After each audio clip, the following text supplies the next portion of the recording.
Hi, everyone, and thank you for listening to the Spectrum of Possibilities podcast. I'm Monique Moreau, and I'm here with Amanda Tendler. Hi. Hi. So this week's episode is about independence and being independent when you are a person on the autism spectrum. And we have a guest today, Xavier Romo. Hi, everyone. Yeah, and he's going to be talking a little later. But for now, let's just do a recap of what we've been up to. Amanda, what have you been doing lately? I just got back from Alaska where I got to play with some reindeer on a little reindeer farm and see just that really beautiful part of our country and hang out with some family for a week, which is always an interesting time. Yeah. What about you? This is our second time recording this episode. I feel like every other episode we have to re-record it. But so we went to the meetup the other day where everyone met and met for the first time. That's where we met Xavier. That's where we met Spencer, Malcolm, and it was really fun. And then what else have I been doing? Just it's kind of like my vacation because I usually teach all year. And then in August, I just have nothing to do for 2 weeks. And then I have 3 students for 2 weeks. And it's fun, but I also kind of wish I had gone on a real vacation this year. So yeah, that's what I've been doing. You will go. Yeah. You're going to Yosemite. Yeah, I'm going to Yosemite in I don't even know, 2 weeks or something. Yeah. So that's what I've been up to. So this week's episode is about independence and so just our personal experiences. When you go off to college, or a lot of people don't go to college these days, or they take 4 or 5 years to go after they graduate high school, and there's a lot of difficulties adapting. And when I googled independence for autistic teens, and then I got some of the weirdest lists of things that they said. They're it was everyone needs sewing skills and things like that, and I was no one needs sewing this day and age. If I get a hole in my shirt, I just throw it out and buy a new one. I don't need to be able to mend my clothing. So I googled what does any teenager need to know before they go off to college or they graduate high school, or they have that period between age 17 to their adult life. What do they need to know at that time? And they're much more reasonable. It's you have to be able to budget your money. You have to be able to know when to pay your bills on time. You have to be able to do self-care, make your own doctor's appointments, do your own laundry. And then the other thing was when you go shopping, you have to know where to get everything. And those are much more reasonable. I was why are the autistic points so weird? It was just suggestions that had nothing to do with anything to me. And so I was well, Xavier actually was we should do an episode about that. So yeah. So Amanda, what was your experience when you first went off, or after you graduated high school? You were 16, so you had to deal with this stuff a little earlier. Yeah. So what was that like for you? Yeah, I was thinking back to what I said the other day and how it's there was a lot of struggle to figure out college situation because I had very different ideas than my dad did about what I was going to do. And so, there was not, it was just I had extra complex issues that were involved there with control issues and family issues. I think a lot of people have, but, there's a level of stubbornness that I was going to do what I was going to do no matter what. And so a lot of my struggles came from emotional turmoil. I think there was a lot of emotional turmoil going on. And when I was reading a lot too about, after we had to re-record, teenagers and things that they're struggling with, a lot of stuff came up about hormones and going through a lot of so many emotional changes and how much that can impact our transition time into adults, because we're dealing with all these new things that are happening, and oftentimes, you know, things that we did as kids don't work as teenagers, and then you're transitioning again to being an adult, and it's like everything is so stressful. So for me, I think a lot of it was just regulating emotions in the right way. Oh, yeah. And then Point. the rest of it was like almost, I feel like, in the background from those like really intense emotional experiences. Other stuff was like, you follow these things and you do them and you just keep going to college, and eventually, you know, you get out on the other end with a degree and you are done and you go work somewhere. Of course, it's much more complex than that, but you have that like idea that these are the things I'm going to do, and you're like very narrowly focused on doing that, and everything else like self-care, like doctor's appointments, never been good at doing that. We had this conversation, like you making them but then not going to them, or if like something gets changed in the scheduling. Yeah, I mean, there's lots of those little things even today. I think, you know, that, you know, over the past couple of days I've been thinking about that I still struggle with today, and don't necessarily have all of the best tools for doing them. Probably lots of other people don't have them as well, but maybe differences in how they approach being able to find someone who can model those things appropriately for them, or ways that'll work for them. What about you?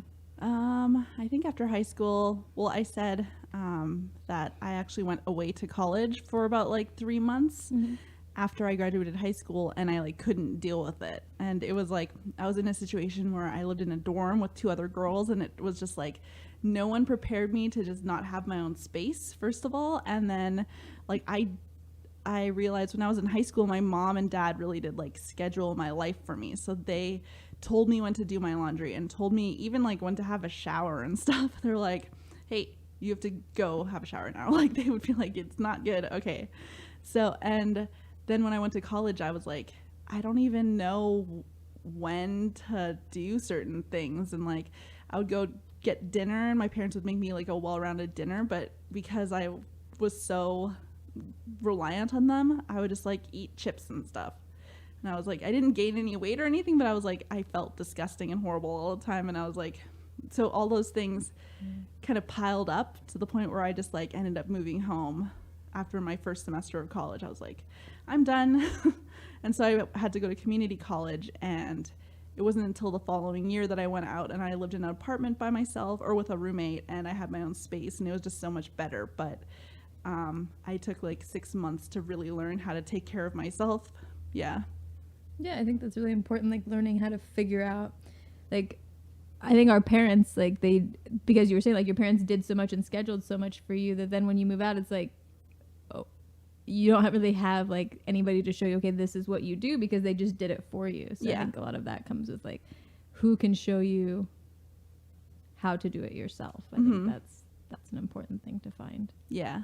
Or when I was in high school in Canada, there's this well-meaning class everyone has to take called CALM, CALM, Career and Life Management. And it's like the biggest joke of a thing. They're like, it's just a teacher who's like a gym teacher, or someone who doesn't have anything to teach at a certain block will get tied down to teach career and life management. And it's like, they're supposed to tell you like, this is how you find a job. This is how you budget things. This is how you apply for like a student loan. And what would happen was we would go to the class and everyone would just be rowdy, and the teacher, the rest would just like sit at her desk and like go like, you guys, you have to be quiet. You can do whatever you want, but you have to be quiet. And then we had these textbooks that like you go through, and they were from like the 80s, so they weren't even relevant. And like now I think like, I wish that class was real. Like it was a real thing that we had to do, because even the NT people I know were like, Kevin's cousin, my husband's cousin, said that she got her first credit card her freshman year of college, and she tried to pay the business back instead of the credit card. So she saw that she bought like pants from Lululemon, and so she called them and tried to give them the money. She didn't understand the concept of a credit card. You pay the credit card off. She thought that you have to like call up the store and be like the credit card was reminding you that you bought it from them. And I was like, wow, even NT people like kind of screw that up. So yeah, but that was my experience. And yeah, I like came back and my mom was like, I came back from my first part of college and my mom was like, okay, this is what you have to do to be an adult. And that, so then she realized it. Yeah. Oh, that's kind of nice. mm-hmm. So then did she take you like step by step through things, or was it like as you asked her? It was like I never asked her to do it, but she started noticing things where I had like a problem with it. And then she would go like, okay, you should just have a schedule for showers. You should have, because I wash my hair every other day. I'm like, or every 3 days. That's what I do now. Mm-hmm. And because I have like super long hair and like it's like really thick and stuff, so you can't really wash it every day. And so she would tell me like, this is your hair care schedule. This is like, you have to set up this amount of time to have a shower every day or every other day. And that really helped me. So yeah, I think that's awesome. Yeah.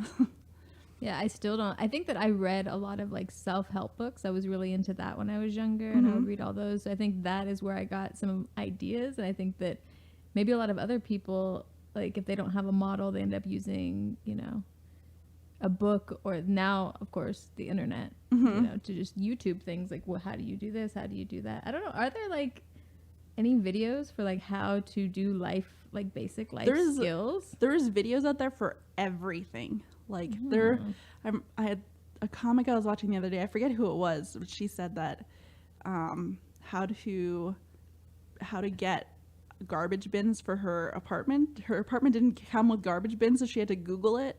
And she found a YouTube video of someone describing how to get garbage bins for her house from the city. And she was like, if that video hadn't existed, I would just be like, I guess I'm gonna go to the dump twice a month. Like, like, how interesting. Yeah. Well, that's good. YouTube is a good resource then to find some of that. Okay, that's good. Yeah. So I hear that there's like everything out there for how-to videos, but yeah. So hopefully, if you have any questions, you could just Google like, how do you set a shower schedule? Yeah. How do you set a shower schedule? How do you do a budget? Those are on there. They'll even like walk you through programs and stuff of how to set up your budget. Yeah. How to choose like choose and plan like healthy meals or nourishing meals, right? Yeah. Rather than just grabbing like I know I did that a lot in my early 20s. I would always want to just get whatever tasted good at the store and like whatever's like super easy to make rather than considering whether or not it was good for my health. So I think like ramen and pizza bagels. That's what I had. Bagels. How do Americans say that word? I don't know. Yeah. I think like autistic people tend to have a pretty restricted diet, and you get into patterns of this is what I eat, and I only end up eating junk food. And, you know, then you end up paying for that later on as an adult. And even just like you said earlier, like you were eating all those foods and you weren't gaining weight or anything, but you just felt like crap all the time. Yeah. And you don't realize that your food also has an impact on how you're feeling mentally. Yeah. So that's our experiences. So let's introduce our guest, Xavier Romo. Say hi. Hi, my name's Xavier, as has been said multiple times. Yeah. At this point, I'm pretty sure we know what my name is. I am a film student over at Exceptional Minds, which is a vocational program for young adults on the autism spectrum. And I also do graphic design work on the side with that. A lot of children's books, children layout, stuff like that. And I think for me... Yeah, what was your experience when you first kind of graduated high school? And because you went to a different college before film school, right? Yeah, I did. And the funny thing is, even before high school, so I was in private school from like my early half of high school. And my junior year, I actually got taken out of that and dropped into the public system, which sounds like terrifying to a lot of people. But oddly enough, those were like the best 2 years of my life. But I think the thing that stood out to me most in regards to college was the fact of all the freedom that you had. And the freedom kind of being a double-edged blade, because there were like a lot of clubs to join, a lot of fun stuff to do. But at the same time, you were in control of everything that you did. Like if you didn't want to show up to class, the professors don't care. It's like, it's okay, so you just didn't show up. So you got to have that. So you got to have that with yourself. You got to like control your time or make sure that you're getting to places in time, take the bus in time. So that was a lot of what I ran into with college. Yeah. Yeah. Yeah, that's interesting. The time, like when I went to community college so I went to one university and then I came home and my parents forced me to go to this community college that I hated. And I discovered that you didn't have to attend class, and I just never did. And then I would just like look at the outline, read the textbook, and then take the test and get like 90% or whatever. Yeah. And I was like, that's how I got through that year. My parents were like, see, you're good at stuff. And I'm like, I just didn't want to do this at all. But yeah, it was crazy. Like I would just sit in the library all day reading, and my parents were like, they had no idea what I was up to, and that's what I ended up doing. But that is a good point. You do suddenly have like control over your schedule once you graduate high school. Yeah. And sometimes like finding that discipline to, like, if you don't know how to discipline, like have self-discipline, right? Like you're just going to do whatever like you want to do, right? Like rather than like planning out to do, you know, oh, I have to go to class or I have to do these things. Like you're a teenager, like you want to have fun. That is normal. That's natural. And like, if you don't make those if nobody ever shows you how to make those decisions, like, oh, okay, like you have to do these things, then you just choose to do something else most of the time. Yeah. It's like you got to find that balance there with all that. Yeah, definitely.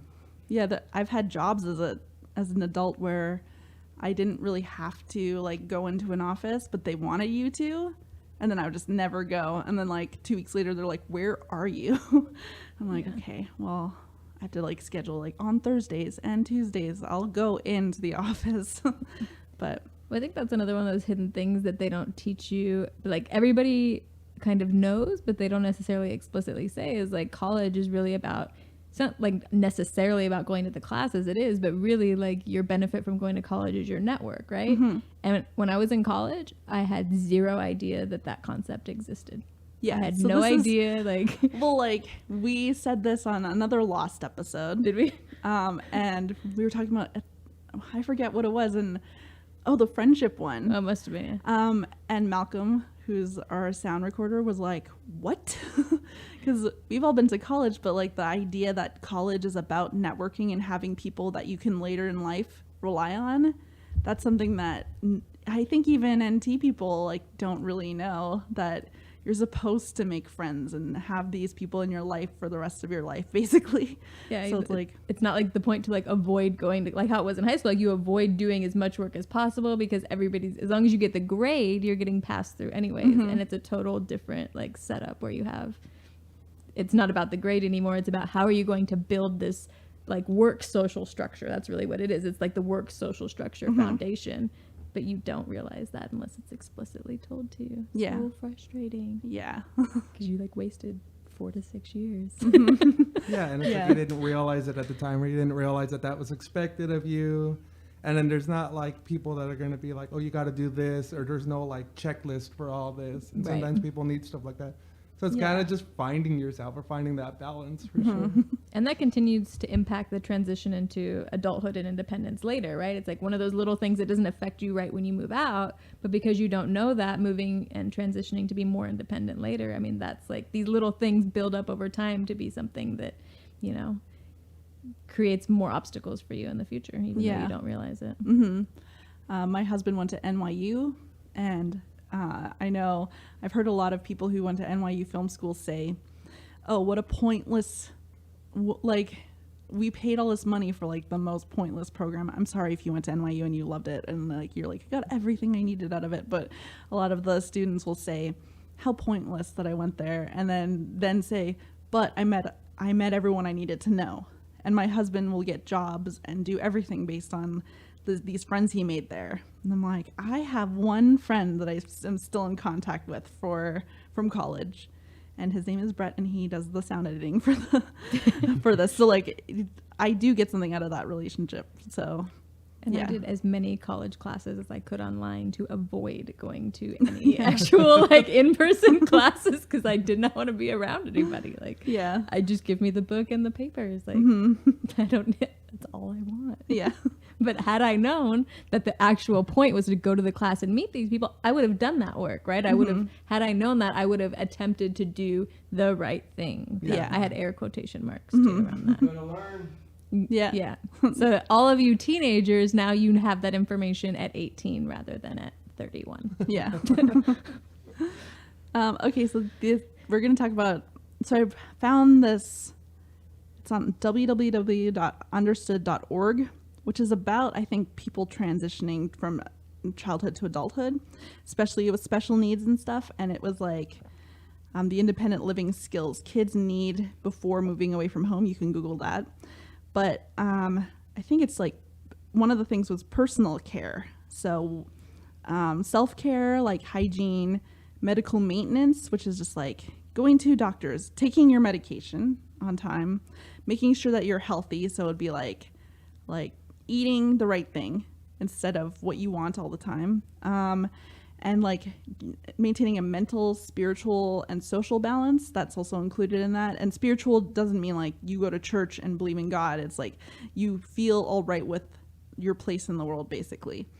And and then like laundry and housekeeping, hygiene. I think I said that already. And then so I think that's like a big issue that I see online. Like, how do I get my teenage son to like take a shower regularly or whatever? Like, I see that all the time on Reddit. So do you guys have any tips? Like, Xavier, do you have anything for that? Well, I feel like with that, a lot of the problems that come up is if you're not social or you're not getting out there and you're not meeting with people, you won't notice the fact that like your hygiene is kind of not at the level that it needs to be. Because if you're just like at home most of the time, then you're not going to know those things. And so you don't want to go out in public and have people tell you stuff like in the middle, like complete strangers have you that, because that's going to be embarrassing as it is. But if there could be like family that you're with and they can give you like code words or something, that tends to help out a lot because it's someone that you know, someone that you're familiar with. So I feel that that helps. Mm-hmm. That's a good suggestion, that a family member, and a code word too, because then it's not as embarrassing or like, yeah, like everybody in the room's not being brought, like they're not, attention is not focused on your hygiene. It's something that's more discreet. Yeah. I like that suggestion a lot. Yeah. A lot of these things that we were talking about, like I wrote down, like I said, a schedule, but like having a calendar even for all these things, like I write down that I need to make a doctor's appointment. So to do with the physical, for instance, so once a year, that's what medical professionals say. And I'll write it down like January, and I won't get around to it until like March. And this year until August. So it's like, it's on my schedule for forever, but it's still there, and it reminds me to do it. And also taking meds, like I'm on medication, so every day I have to, it's like a time thing in my head. Once it's 10 a.m., I'm like, okay, now it's time. Like I just associate 10 a.m. with taking meds. So, yeah. Yeah, it's a really good, like a, what do you call it? A milestone, like not a milestone point, but like a marker point in the day that just becomes associated with that. That's always going to repeat. Yeah. Yeah. I feel like with that though, so as funny as it's going to be, I mean, basically everyone has a smartphone now.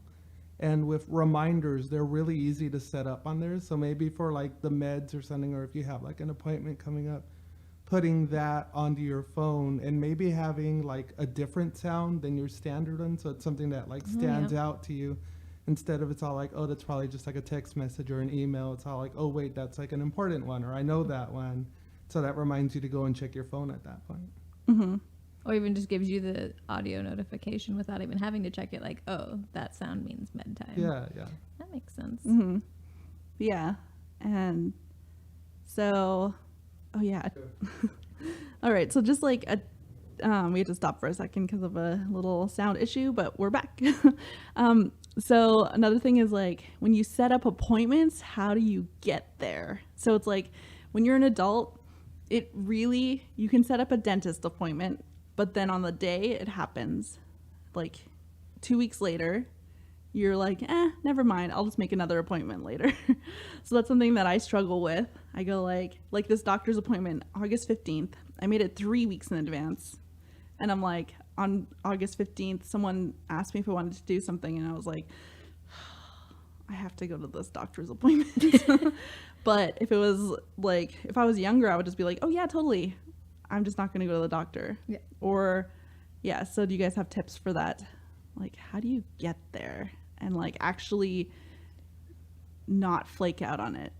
So I do reward systems for myself, which are a little bit silly, but you figure out something that maybe you shouldn't spend money on, or you shouldn't really waste time on, or like something that's like special that you wouldn't normally do. And then when I do the thing that I really don't want to do, it's like this, it's like dangling my own carrot in front of my face. And it's like just a way to like self-discipline without, it's fun. And of course you don't have to follow through with it, right? But like it's a weird psychological thing that will like make you do it, because it's like you're going back to your modeling you learned as a kid, right? Like you can have this thing after you can do this after you clean your room. You can do this after you know, mow the lawn or whatever it is. So it's just kind of like taking your brain back into that reward system, but you're your own parent. Yeah.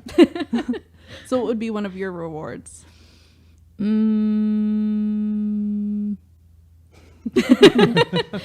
that I shouldn't say on this show. But it could also be like for example, right now, like I have to, so okay, here's a good example. I have all my credit cards that are paid by automatic payment, but I have one new one that just got set up that is on a separate kind of thing, and it's late right now. And it's been late for like 3 weeks, and they call. I always give my Google Voice number to anybody, so it just calls and keeps leaving emails basically. But I know I have to call them, and every day I think about calling them, and I know there's a late fee on it now, and I have the money to pay them, but I know I have to call them, talk to a person on the phone, explain what happened. Like it's this whole thing. So for me, like I can't plan my birthday trip right now and start looking at tickets until I'm done with that credit card. Oh, yeah. So that's I good. really want to plan my birthday trip, but I can't plan it until I'm done with that particular task. So it's like, yeah, like I could do it, right? But like I just make this thing, and it's like an incentive. You incentivize yourself to do the things that you don't really want to do. Yeah, that's good. What about you, Xavier? I feel like that's such a good system, though. Like I should try something like that. Mine is more like the day of, or when I'm doing that, that I just combine it with like a lunch or something, so that there's something fun to have afterwards with it, or I plan something out with it. But a reward system, though, that would be good to do too. Yeah. It would probably work better for me too, given that I haven't had a physical in like 2 years, but I did schedule one this month, so we're doing well. Did Monique inspire you? Just a little bit, I think. Yeah. So yeah, for me, it's weird because I think me and Amanda talked about this once when we first met, how I imagine my day in the morning, and if anything comes in and ruins that imagination of the day, then it's like it disrupts me a lot. But so I imagine the doctor's appointment, and I imagine being there, and then I imagine what I'm going to do after, and then it becomes more likely that I'm going to go. And sometimes I like won't imagine it because it's boring. I'll be like, ugh, and then there's a doctor that's supposed to be in there, and then I'll like go to the next thing, and then it's like not solidified in my brain. And I don't know if that's something that anyone else does. Like I know, Amanda, you said you kind of visualize like what you're gonna do. Yeah, do you do that, Xavier? I do on occasion, but I think at the same time I leave it open as well. Like I'll know that there's certain things that are going to happen in the day, but at the same time it's like I'll leave the schedule, or like my mental schedule at least, open with that. Yeah. Yeah. Yeah, I was just curious if anyone else does it. Like you wake up in the morning, the first thing you do is like, well, I check my email and stuff, but then I visualize my day. I would like to know if anyone else really does that. I always hope that I don't have to do anything that day. When I wake up, I'm like, oh, if I can just have a day where I can just lay here and read. Yeah, so one of the tips that we spoke about in the last episode was just like keeping a paper calendar.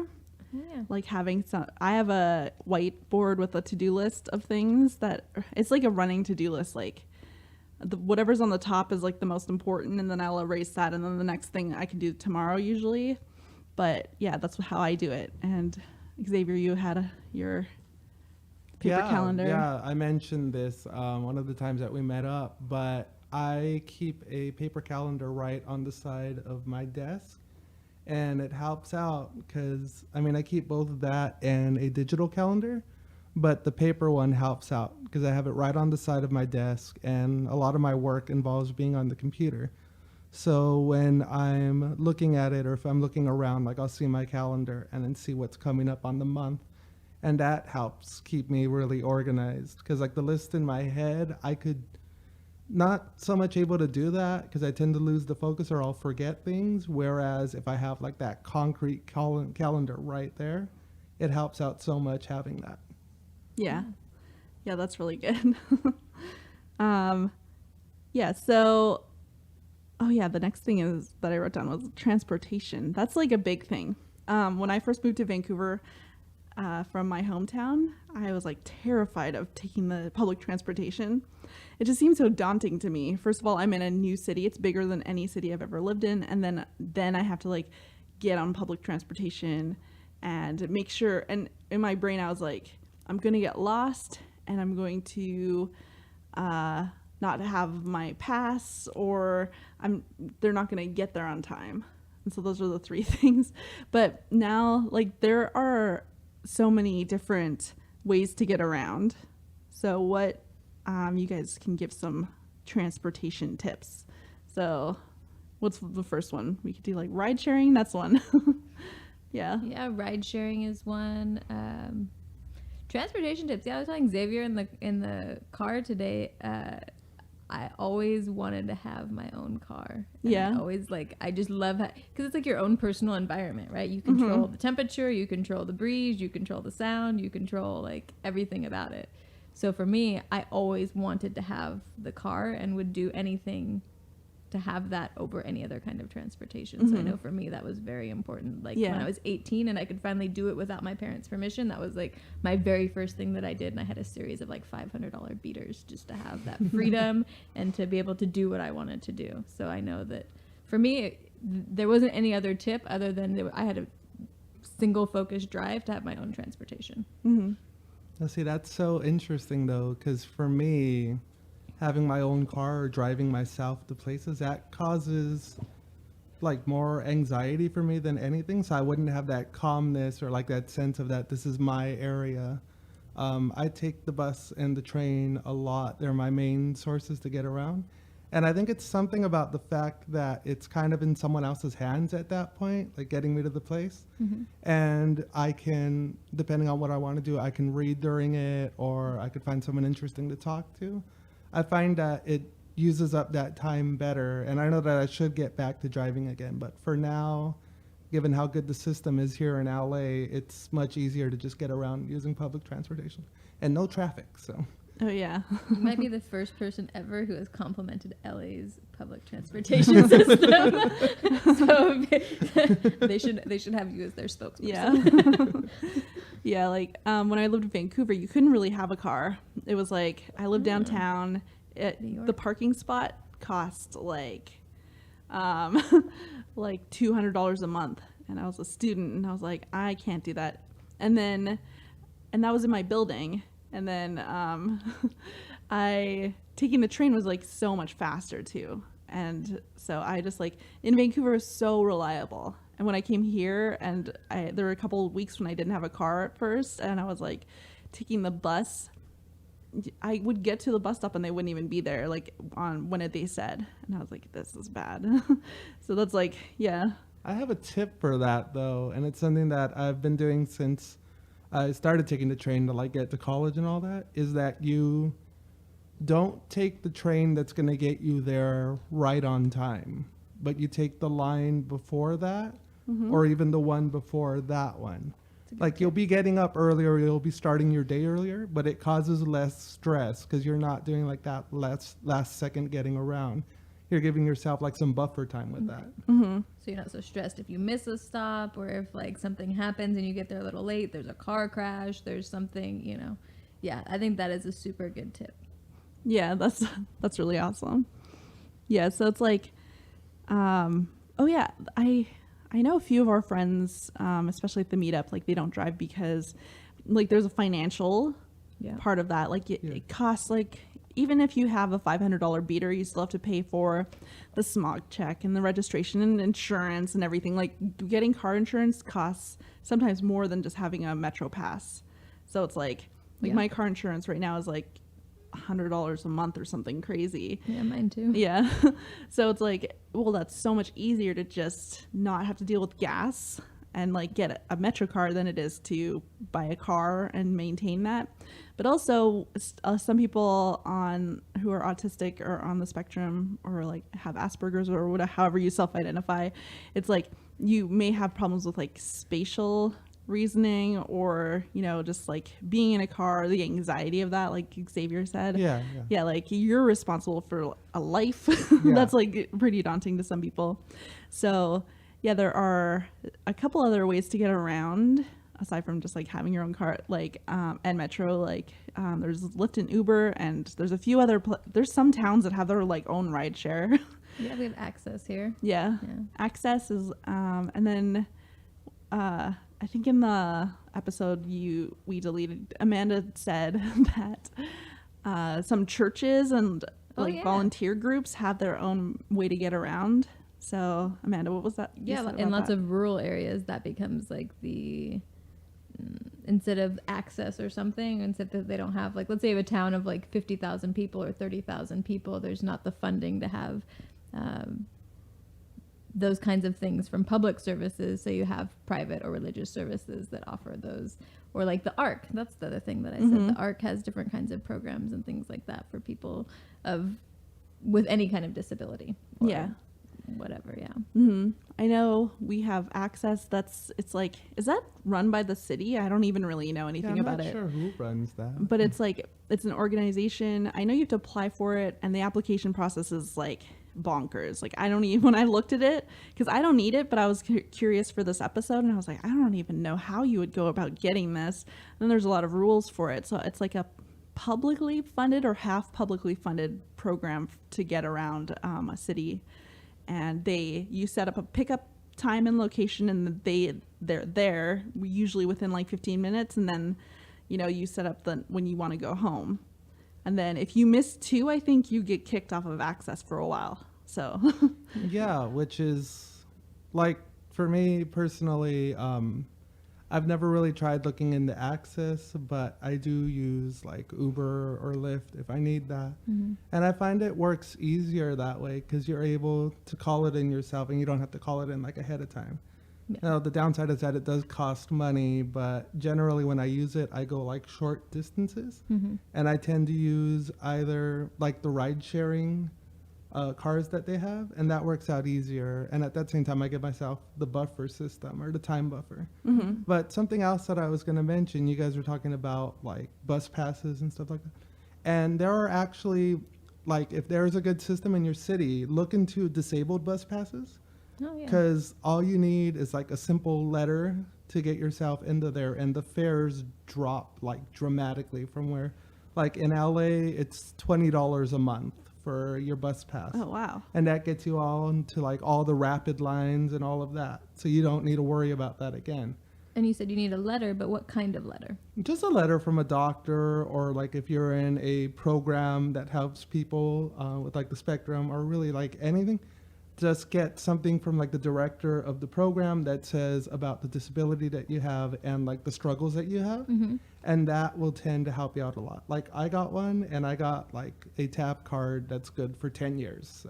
So do you think that people who are even not officially diagnosed but are maybe going to counseling or something like that, that they could get a letter and also do that? Or do you have to include some sort of official diagnosis for it? I'm not sure on that part of it. If you need, like, I'm pretty sure it needs to be officially diagnosed. Okay. But at the same time, you could try it, and the worst that they say is no. And I think that comes up a lot in life too, that like a lot of stuff is worth asking.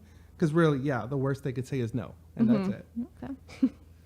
I had this thing, this is kind of off topic, but my mom would always be like, why don't you ask to do whatever? And the worst they could say is no. And I would be like, that's the thing that I'm afraid of, is that they'll say no. Like, that's terrifying to me, that I'll go through the trouble of asking and be scared, and then they'll say no. But now as an adult, I'm better about that. Like, I'll be like, I guess they'll say no and I'll be sad. But yeah. Yeah, that is hard. I mean, even now I don't ask, like if I think the answer is going to be no a lot of times, like I won't ask questions. And even like I told you before in another episode, like even like things like asking, and I'm not sure exactly like what the psychological reasoning is behind this, but like even asking like Monique, like, do you want to hang out? Like if I anticipate that her answer could even possibly be no, then a lot of times like I won't even ask the question. Like, and I'm very comfortable with Monique, but even like in my head, like anything that could possibly be a negative response, it's like, I think a lot of times it's like, how do you recover from that negative response and turn it back into an okay situation? And that's something that I'm kind of learning and working through right now. But I think is something you should know as an early adult, because it happens a lot. You have to be told no a lot and recover from it. And Yeah. I have had a lot of trouble with that over the years. But I guess that, yeah, I mean, there's still, okay, I said that, but there's still like the anxiety with it though. Like I do get that anxiety, but then I got to think past that part in my mind, or I got to stop like overthinking on it. And then kind of just having like backup plans. Backup plans help out a lot. Right? Yeah. Paralysis by analysis. That's what Brian always tells me. You think through it so much that you don't do anything at all. Yeah. Yeah. So then let's move to the next topic. Sorry to be like, okay. So social needs, that's like a lot of people, it's almost like you don't put it on there because it just seems like, oh, why would hanging out with your friends be a part of like independence and stuff? But it turns out like it's really important to still be connected to other people and have a community and have like people that you know, also that you can rely on for like your self-care stuff. So even in the rural areas, sometimes you do need just a family member or a friend to drive you around, or you need like various support for things. But also, when I first lived in my own apartment by myself, I would just watch Netflix for like 5 days and not see another person. And I'm like, why am I depressed? And then when I hung out with a friend, I would feel way better. And then, so that stuff is like really important just for like independence. When your parents aren't there to bug you, like, what do you do? You forget about people. Yeah.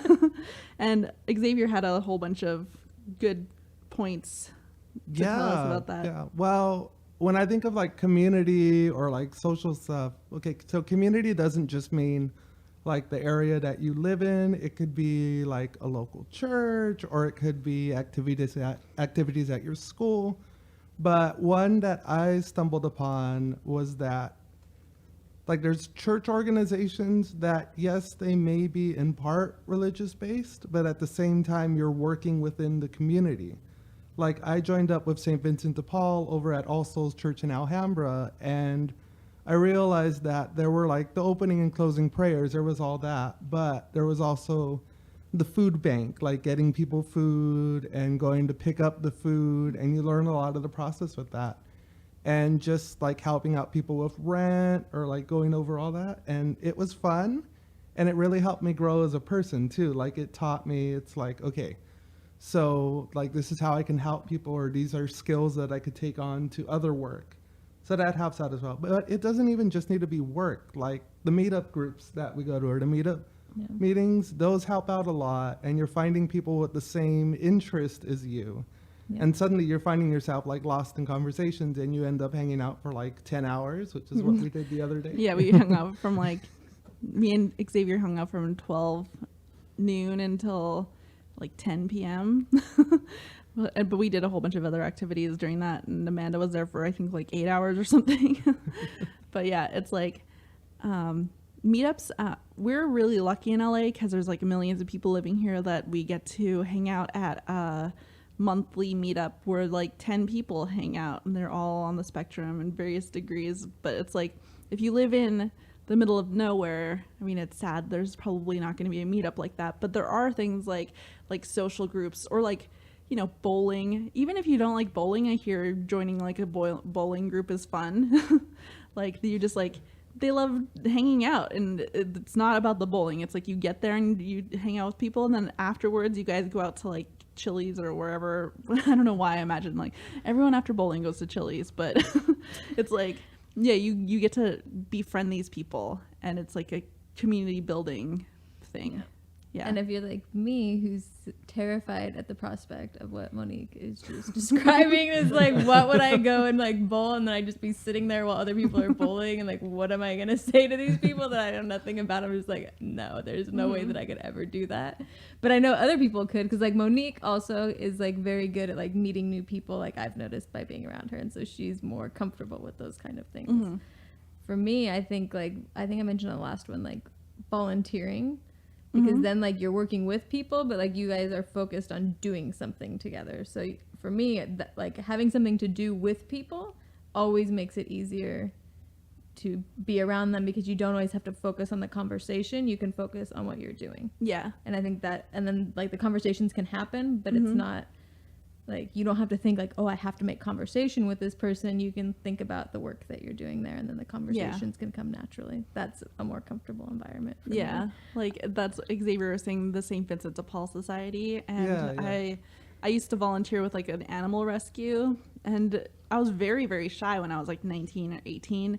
Like I had like one friend in college, in university, and like that was a hard friendship to have. Like I couldn't really even deal with her. And like she's nice and we are still in touch, but every night, like sometimes I'd be like, oh my god, she's so like friendly and stuff, I don't even know what to do. But so I joined this animal rescue, and everyone there would just talk about like rabbits and hamsters and stuff. And I was like, I can talk about rabbits and hamsters. So it's like lower stakes, and then they never expect you to do the 100% like best job ever. Like I didn't know how to take care of half those animals, and they never were like, I can't believe you didn't do this one thing. They were like, oh, you did this wrong, but here, this is how you do it the right way. Like they're nice about it. Yeah. They're always appreciative, and it's always like, oh, let me show you how, because it's almost like a lot of times it's like a work experience program in some ways. Like you're learning to come someplace, be on time, have people rely on you, but in a it's not as stressful as a work environment where you have, you know, bills that have to be paid if you mess up, and you're not gonna be able to pay your bills. Instead, it's like, okay, I'm just learning to deal with a social environment with a lot of other people that's not as structured as school. Yeah, it's like you're not expected to be at like a perfection point of it. Like you're just learning along the way, and a lot of the other people are learning along the way too. So sometimes like something that you're doing might not be correct, but then someone could give you tips as to how to do it. And they're not going to be like really mean about it, or it doesn't backfire at you too much. And then you're gaining like life experiences from that too. Yeah. And then one other thing on that note, which I forgot to mention last time, is vocational rehabilitation programs. So those are in pretty much every state. They're government funded. And basically a lot of those programs, they help you to develop the skills that you need by placing you into a workplace that is partnered with the state. And the state actually pays part of your wages or gives the workplace like a tax break. Something happens there where they're financially compensated for training you how to do the job, knowing that, you know, you have some sort of learning disability, physical disability, something that's going to prevent you, or you've just never been in the workplace. You need to, you know, learn new skills because you're transitioning from one industry to another industry or something like that. So those also are something to look into and take advantage of that most people don't know about. I only know about it because my mom worked doing that for a long time. Yeah. So. Xavier, didn't you do something like, I don't know. I thought you mentioned like a work program or something. Well, I did a few work programs that they were good in helping me be able to like develop some of my skills. And those skills I've been able to take on further from there. So I guess a lot of it was finding out like how to fine tune things, or how to fine tune like resumes. And even at my school, they have that as well, where they have these programs called like work readiness and career realities. And they get you ready for all that over at my school. So one of the good things about the program, one of the many good things, and they teach you like how to put together resume answers, or like resumes, interview questions. They even tell you like good topics for like talking around the water cooler. Like I'm sure people still do that. And it just teaches you a lot of what to expect when getting into the workforce. And so it's not so much of a surprise when you get there, but you have like a general idea of what's coming up. I mean, I love that they give you topics to talk about around the water cooler. So can you give an example of like some things you should talk about? Because I'm interested to know what those are. Yeah, no, it's basically like the standard things that you have, like sports or like how's the family, stuff like that. But it could even range to, suppose that like you all like comic books or something like that, or like TV shows, then it's all like, okay, what can be said about this? More like what are appropriate topics to cover with it. Interesting. That's so funny because my husband was talking about a conversation he was having at his job, like in the office, about Game of Thrones, and a girl popped up like from her cubicle, and she said, "Do you guys like incest?" And they were like, "What?" So that's like, because that's like a thing that happens in Game of Thrones, is that there's like those relationships, and Kevin and the other guy were like, no, and then she was like, "Oh, okay," and then she went away, and Kevin was like, we both just stood there and were like, "What?" So it's good. That's not an appropriate water cooler question. Yeah. So it was like funny. I was like, oh, that sounds like a great thing to have. Yeah, school, it really is. Yeah. So, I know I'm like, if I'm in an office situation, I'm very shy, I think. I don't really want to talk to them because I don't know anything about them except for like they're pressuring me to do work or doing, whatever. Or they're like somebody in another department I don't know anything about. And I'm like, what do I talk to them about? So it's like, that's really cool that they have that at your school. Yeah, it helps out a lot. And we even get to like practice that with other classmates too. So it helps in those situations too. This is again off topic, but I'm just curious as well, and maybe somebody else is curious, but do people find it difficult to do that within your classes, like that role playing kind of thing with it, or do you guys like it? Yeah, no, there's varying degrees of how people react to it. And it makes sense because like some of the people, they haven't had the exposure in like work programs that some of the others have. Like a lot of the students are coming in from like high school or so, and so they don't have that experience. But everyone is able to manage, like after a while, like even if they're struggling in the beginning, their skills get better as they go on. And that's really the whole point of the program. Like that they get that you're not at that level yet, but that over time and with the help of both the student themselves and the instructors, that they can get you up to those higher levels. That's cool. I mean, it's nice to hear that everybody like gets there at their own pace. Yeah. And that they're not like, nobody gives up on them. That's really cool. Yeah. Yeah, that's awesome.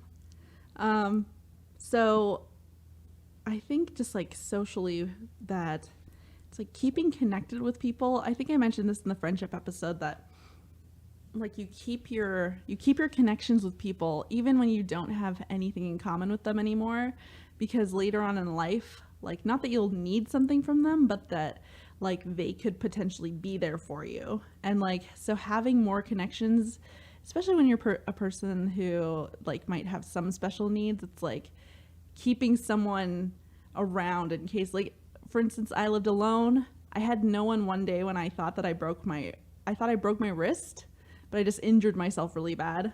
And I was like, I have no one to drive me to the hospital right now. And like, I didn't have cash on me. This was before rideshare. I didn't have cash to take a taxi. I know how upset they used to get when you were like, I'm paying with a credit card. They're like, oh no. And like, so I was like, I have no one. And if I had kept up with some of the, like I have a family member who lives in LA, and she's like a cousin of mine, and I spoke to her once and never again. And I was like, if I had kept that in contact with her, I could have asked her to drive me to the hospital. But instead I was like, I guess I'll suffer. That's really what I did. I was like, I think it's okay maybe. So it's like keeping in contact with people, just in case, is like really important. Yeah. And yeah. I was trying to imagine even just living alone, and I've never lived completely by myself ever. Like I think that would be very, very difficult to like not have somebody else in the house. So I've lived with roommates, I've lived with family, I've lived with my ex-husband, I live with my boyfriend now with roommates. So it's like, it's very interesting to think like what it would be like to be completely on your own, nobody there, like that. Yeah, that transition had to be quite difficult. Yeah. I mean, I loved it, but it was like, Yeah, have all the alone time. yeah. Nobody Yeah, I loved ever it. bugs you. Yeah, I loved no one judging me for doing weird stuff. Like, having everything set up how you want it. Mhm. Yeah. yeah. I feel like that alone time though would, because I've lived with my family like my whole life up to now, and so having that support network there, or if there's an emergency that happens and you have someone there at least with that. Like the thought of living alone, it does sound fun, but I feel that when I do that, which I do plan to, that I would need at least like a safety, like, okay, yeah, let's call it like a safety net of people, like people that you will go to or like your emergency contacts. And just to keep in contact with those regularly. Like I know with my family, I would be contacting them regularly. Mm-hmm. And it's just to keep that in mind just in case of those emergencies, or like get to know like your neighbors or something like that too, that I would Yeah. probably need to do that. Mm-hmm. Yeah, like I know my neighbor across the hall, I actually just saw her in the window right now feeding her cats like right outside.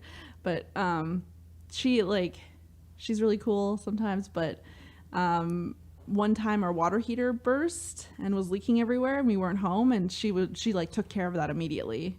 And I was like, that's so good to have, because it would have sucked to come home and like not have hot water, and also to come home and like see that our whole front area was flooded. Yeah. And like, so that stuff is really good. Just like keep in mind, you still need to have like a safety net wherever you go. If you're in university and you go away from home, or you just move out of the house for the first time, that like you should keep in contact with certain people just in case. So Yeah, like an emergency contact. Also having like an ICE contact on your phone is a good idea, that in case of emergency contact or whatever Oh, that they okay. say. Yeah, yeah. Like, me and it's- Xavier were like the immigration Yeah, people. that had like a whole new meaning to me. Yeah. they were both giving me a very strange look, and I'm like, your ICE contact? Like what? It's like, can we not have an ice contact? No, not sure. Was that Immigrations and Customs Enforcement? No, you don't need to contact them. But Yeah. you're in case of emergency contact. Yeah. Yeah, you should have somebody in your phone. That way, if something does happen to you too, there's somebody they can call and notify them. Hey, this person had a problem. Mm-hmm. It's another good thing, especially if you're more isolated, living on your own, or just don't have regular contact with family members. Mhm. Nobody will know anything happened to you because you don't talk to them. Like my family members would never know something happened to me unless somebody told them, because I don't speak to them regularly. Yeah. Yeah. Mm-hmm. Same with me. Well, I have a husband, so that I think his family would know before my family, but yeah. Yeah, true. Yeah. Yeah, so we're kind of at the end of the episode. I think we covered a lot of really good tips today. And if you guys have any questions about anything or any tips yourself, you can tweet at us. We're at, I'm at Big Bad Butt. And then Amanda's at Love You Bye Bye. Or you can email us at info@asdpodcast.com or comment on our website, asdpodcast.com. You can find us on Instagram at Monique and Jiminy. It's weird. Lots of people comment, like, have followed me on there from the podcast. That's awesome. And Amanda's at Love You Bye Bye Bye. And then, Facebook group. The Spectrum of Possibilities Facebook group. It's really popular. People at the meetup were like so excited about it. So that's really cool. And then we'll do Xavier's shout outs. Like what's your website? Yeah, my personal website is xromovfx.com. And then if you want to find out more about Exceptional Minds, go to exceptionalmindsstudio.com with 2 S's for Exceptional Minds, for the end of Minds and the start of studio. It's 2 S's there. Mm-hmm. And then you wanted to talk about Workshop 2.0. Yeah, there's also the organization that I work with the children's books that I work on. It's called Workshop 2.0. And that website is workshop20.com. And I love this program because they have like all the artists on the books and the writers and all that are all on the spectrum. And we're getting pretty popular now. We even had a table over at the LA Festival of Books and over at USC. And our focus on the books so far has been emoji based and then Minecraft based. So we're reaching out to like different generations and just trying to get people to read in general. Oh, that's cool. That's cool. You should post some stuff about that in the Spectrum of Possibilities. Yeah, group, so definitely. Yeah. I'll do that. Also, I think you said .com. It's workshop20.org. Workshop20.org. Yeah. All right. So thank you everyone for listening. And we'll be back next